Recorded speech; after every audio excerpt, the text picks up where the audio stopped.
సాధారణంగా అబ్బాయిలు అమ్మాయిల వెంట పడుతుంటారు. అమ్మాయిలు ప్రేమించకపోతే యాసిడ్ పోస్తారు లేదా చంపేస్తారు. ఇలా శిక్షలు అనుభవించిన ఎంతోమంది అబ్బాయిలు కూడా ఉన్నారు.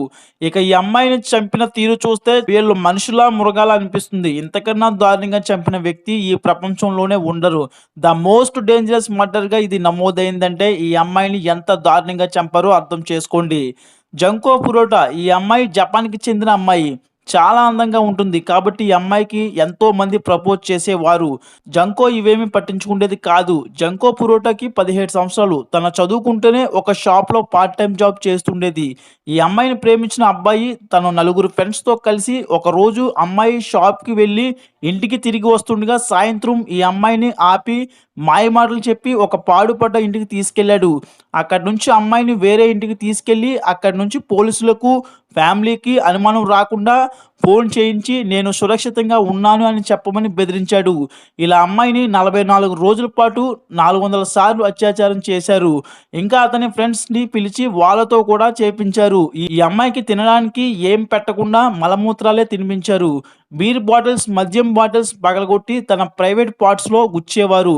తన ఒంటి పైన వేడిగా ఉన్న రసాయనాలన్నీ పోసేవారు. ఇలా రోజు ఆ అమ్మాయిని చిత్రహింసలు పెట్టేవారు. ఆ అమ్మాయి చచ్చిపోతాను నన్ను చంపేయండి అని వేడుకున్న ఆ అమ్మాయిని చంపేవారు కాదు. ఇలా జరుగుతుండగా ఒకరోజు అమ్మాయితో ఈ నలుగురు పందెం కట్టారు. ఈ పందెంలో నువ్వు గెలిస్తే నిన్ను వదిలేస్తాం, ఇంటికి పంపిస్తామని చెప్పారు.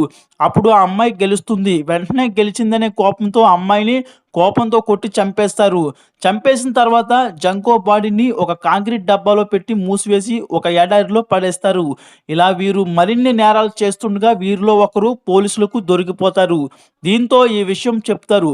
దీని ద్వారా అందరిని పట్టుకుంటారు. అప్పుడు అమ్మాయి బాడీని కూడా బయటికి తీస్తారు. ఇలా ఇంత నేరం చేసినా వీరందరూ తప్పించుకుంటారు. ఎందుకంటే వీరందరూ మైనర్లు.